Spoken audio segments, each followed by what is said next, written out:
ચાલો બાળકો, આપણે પાઠ 3 જોયો તો જરા મુસ્કુરાઈએ. હવે પાઠ નંબર 4 જોઈશું, પુસ્તક હમારી મિત્ર.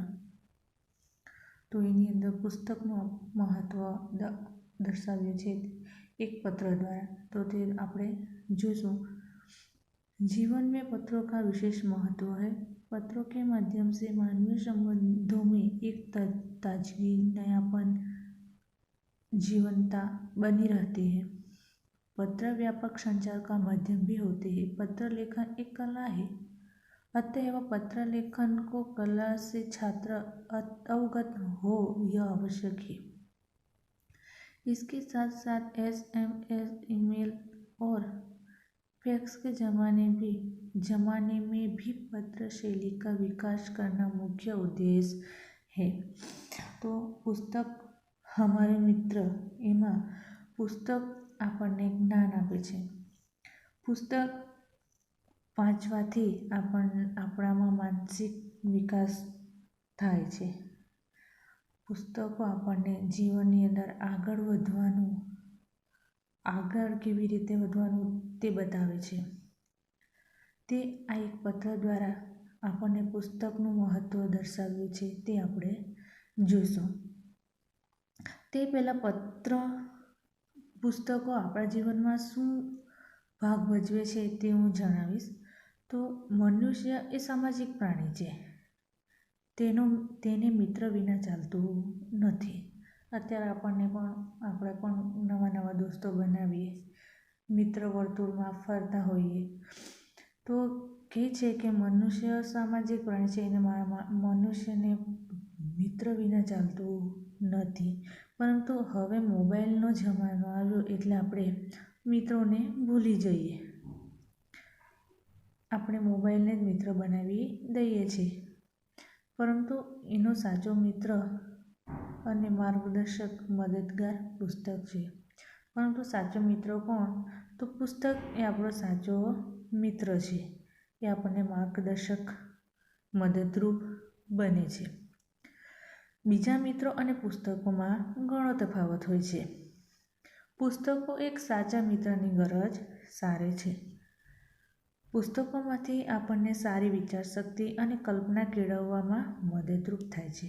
નવા પુસ્તકો વાંચવાથી આપણા અંદર વિચારશક્તિ, મૌલિક બુદ્ધિ એટલે કે વિવેક બુદ્ધિનો વિકાસ થાય છે.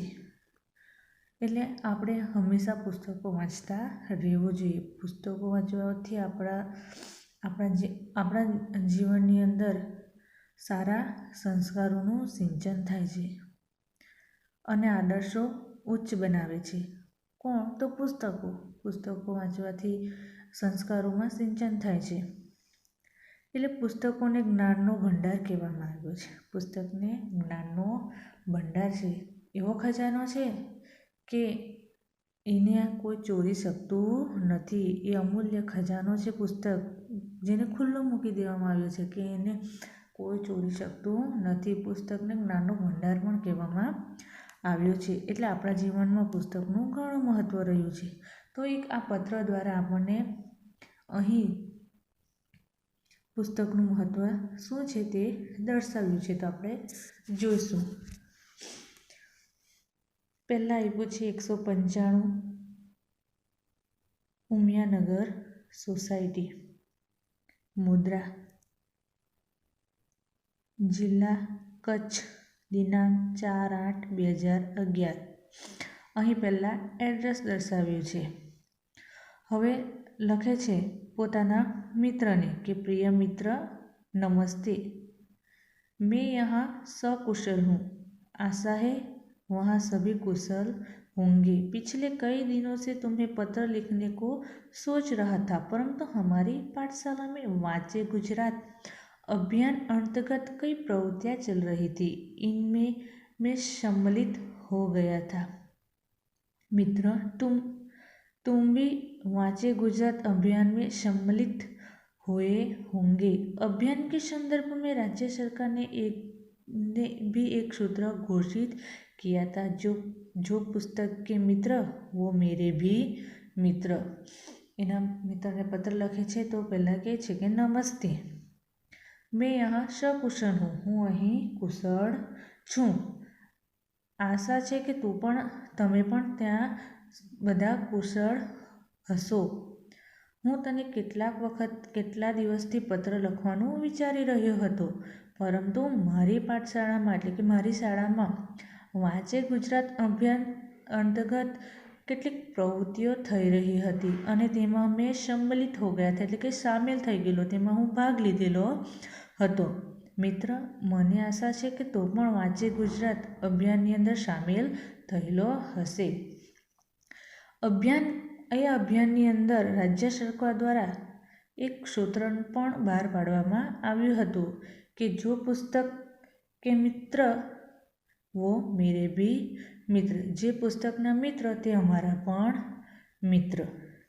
मैं आज तुमको पत्र के माध्यम से किताबों का महत्व के बारे में लिख रहा हूँ।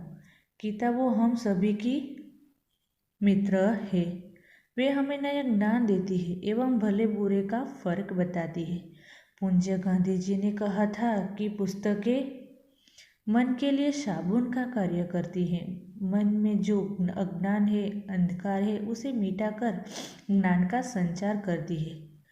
કહે છે કે મેં આજે તને આ પત્ર દ્વારા કિતાબો કા મહત્વ એટલે કે પુસ્તકોનું મહત્વ લખી રહ્યો છું। પુસ્તકો આપણા જીવનની અંદર પુસ્તકો આપણા સૌના મિત્ર છે। પુસ્તકો આપણને નવું જ્ઞાન આપે છે, સારા ખરાબનો ભેદભાવ દર્શાવે છે। તેમાં પૂજ્ય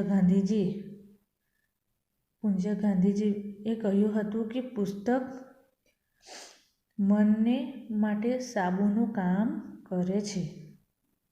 મનમાં જે અજ્ઞાન, અંધકાર હોય તેનો નાશ કરીને જ્ઞાનનો સંચાર કરે છે। ગાંધીબાપુએ કીધું છે કે પુસ્તક એ મનને સાબુનનું કામ કરે છે। શાનું કામ કરે છે? સાબુનું કામ કરે છે। કહે છે કે મનમાં જે અંધકાર હોય છે, અજ્ઞાન હોય છે, તેનો નાશ કરીને જ્ઞાનનો संचार करे छे। किताबें ज्ञान का स्रोत है जिनसे जिज्ञासा की पूर्ति होती है।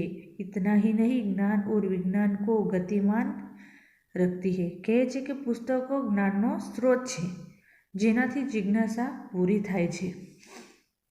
एटલું જ नहीं, ज्ञान અને विज्ञानने गतिमान रखे छे। किताबें मूल्यवान है, हमें इनको पढ़कर हमारे जीवन को सजाना एवं संवारना है। कहे छे के पुस्तकों मूल्यवान छे, आपणे तेने वांचीने आपणा जीवनने सजाववानुं अने उजाड़वानुं छे।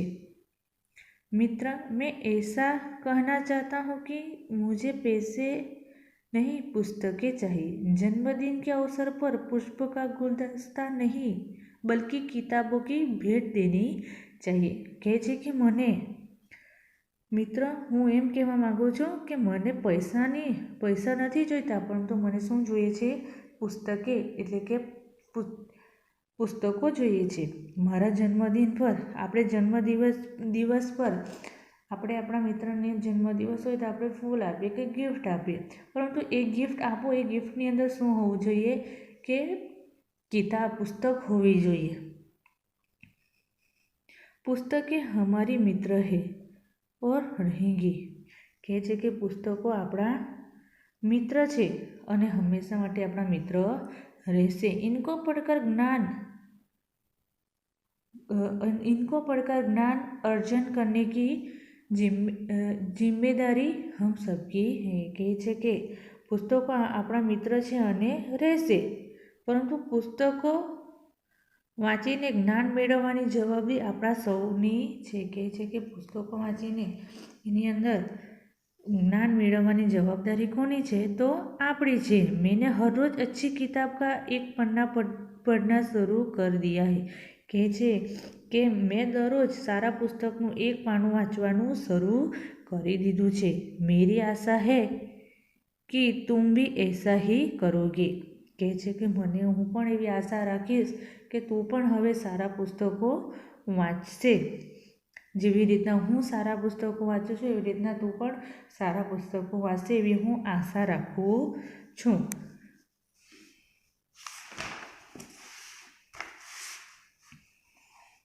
चलो आज से संकल्प करें कि दोस्तों के जन्मदिन या शुभ अवसरों पर शुभकामना के साथ साथ किताबों की मूल्यवान भेंट देंगे કે ચાલો આજથી આપણે પણ સંકલ્પ કરીએ કે મિત્રના જન્મદિવસ હોય કે કોઈ શુભકામના કે કોઈ શુભ પ્રસંગ હોય તો એ આપણે એ શુભકામનાની સાથે સાથે એને આપણે અભિવાદનની સાથે સાથે શું કરવાનું કે આપણે पुस्तकों मूल्यवान भेंट आपीशूँ. अब हमें बुके नहीं पर बुक चाहिए कहे छे कि हवे हमने बुके नहीं परंतु बुक चाहिए એટલે કે ચોપડી चाहिए. परिवार के सभी बड़ों को मेरा प्रणाम कहे छे કે પરિવારમાં જે મોટા વડીલો છે સૌ વડીલોને મારા પ્રણામ કહેજે. तुम्हारा दोष पूजन તારો દોષ પૂંજન. અહીં આપણો આ એક પત્ર દ્વારા આપણે પુસ્તકનું મહત્ત્વ દર્શાવ્યું છે તે જોયું. હવે નીચે શબ્દાર્થ આપ્યા છે. એમાં છે અભિયાન એટલે કે ઝુંબેશ, ગુજરાતીમાં किसी अच्छे कार्य के लिए प्रवृत्त होना, जिज्ञासा એટલે કે ज्ञान प्राप्त करने की उत्सुकता, गुलदस्ता सुंदर फूलों या पत्तियों का बना गुच्छ, संकल्प दृढ़ निश्चय उद्देश्य. अब અહીં નીચે અભ્યાસ આપ્યો છે. અભ્યાસ તમારે તમારા नोटबुक चौपड़ी अंदर करवानो कहे छे कि अगर आप किसी को चिट्ठी लिख रहे हैं तो पता किस क्रम में लिखेंगे, नीचे दी गई जगह पर लिखे. तो पहला आपणे शू लखवानुं के घर का नंबर, जे घर का नंबर होय ते, मोहल्ले का नाम, शहर का नाम, जिला का नाम, ए बधी विगत तमारे अहीं लखवानी छे. आ अभ्यास में प्रश्न 1, प्रश्न 2, प्रश्न 3, प्रश्न 4 અને નીચે પ્રશ્ન 5 છે જે નિમ્નલિખિત ગદ્यांश को ध्यानपूर्वक पढ़िया તમારે વાંચવાનો છે. હવે નીચે એની નીચે શું આવ્યું? સ્વાધ્યાય. તો સ્વાધ્યાય તમારે તમારી નોટબુકની અંદર સારા અક્ષરે લખવાનું છે. નોટબુકની અંદર તમે તમારો પાઠ 3 પૂરક કર્યો હશે એનું સ્વાધ્યાય લખ્યું હોય તો નવા પાને નવો પાઠ 4 પુસ્તક હમારી મિત્ર हेडिंग मारवानुं, पछी शब्दार्थ आप्या छे शब्दार्थ लखवानुं અને એ લખાઈ જાય પછી નીચે સ્વાધ્યાયનું આપ્યા છે સ્વાધ્યાય તમારે લખવાનું. અને એવી જ રીતના તમારે પણ એક પત્ર સારા અક્ષરે નોટબુકની અંદર લખવાનો. પ્રશ્નોમાં છે કે प्रश्न 1 प्रश्नों के उत्तर लिखिए. प्रश्न 2 अपने घर कोई पुराना या नया पत्र ढूंढिए और उसे देखकर निम्नलिखित प्रश्नों के उत्तर लिखे. તમારા ઘરની અંદર કોઈ પત્ર હોય એ પત્ર પર શું નિશાની વિગત આપી છે તેના આધારે તમારે અહીં પ્રશ્નોના જવાબ લખવાના છે. प्रश्न 3 पत्र भेजने के लिए आमतौर पर पोस्टकार्ड, अंतर्देशीय पत्र या लिफाफा इस्तेमाल किए जाते हैं. डाकघर जाकर इनका मूल्य पता कीजिए. यह भी पता कीजिए कि इनमें क्या अंतर होता है. पोस्टकार्ड, अंतर्देशीय पत्र और लिफाफा एमां शुं फरक आवे ते तमारे लखवानुं छे. हवे नीचे प्रश्न 4 तो प्रश्न 4 ની અંદર છે अपने आसपास किसी. प्रश्न 3 ની અંદર पोस्टकार्ड. तो पोस्टकार्ड खुला होता है, इसमें लिखने के लिए पोस्टकार्ड खुल्लू आवे छे અને એની અંદર લખવા માટે જગ્યા होती નથી અને એનું મૂલ્ય એના પૈસા કેટલું હોય 50 પૈસા હોય છે. અંતર્દેशीय પત્ર નીચે ત્રીજું છે लिफाफा. तो अंतर्देशीय पत्र શું હોય છે કે એને બંધ કરવાનું આવતું હોય છે અને એનો ઉપયોગ બીજા દેશ માટે મોકલવાનું હોય છે અને એનું મૂલ્ય 2.5 પૈસા જેટલું હોય છે. 2 રૂપિયા ને 50 પૈસા. આનું 50 પૈસા હોય છે. આનું મૂલ્ય કેટલું હોય છે 50 પૈસા અને આનું મૂલ્ય કેટલું હોય છે 2 રૂપિયા ને 50 પૈસા. હવે लिफाफा तो कागज पर એનું મૂલ્ય કેટલું હોય છે? 5 રૂપિયા હોય છે. જેવી રીતના કોઈ દૂર બેન પોતાના ઘણે દૂર રહેતો ભાઈને રાખડી મોકલવાના હોય તો એ લિફાફામાં રાખીને રાખડી મોકલી શકે છે. તો એ તમારે નોટબુકની અંદર લખવાનું રહેશે. અને પ્રશ્ન 4 છે, अपने आसपास की किसी भी घटना का वर्णन करते हुए अपने मित्रों को पत्र लिखे, जैसे कि नदी में बाढ़. હવે આ પ્રશ્ન 4 મેં તમને આગળ કીધું કે એક પત્ર લખવાનો છે, તો આ તમે પત્ર તમારી નોટબુકની અંદર સારા અક્ષરે લખવાનું છે. અહીં આપણો આ પાઠ પૂરો થાય છે અને સ્વાધ્યાય સારા અક્ષરે નોટબુકમાં લખવું.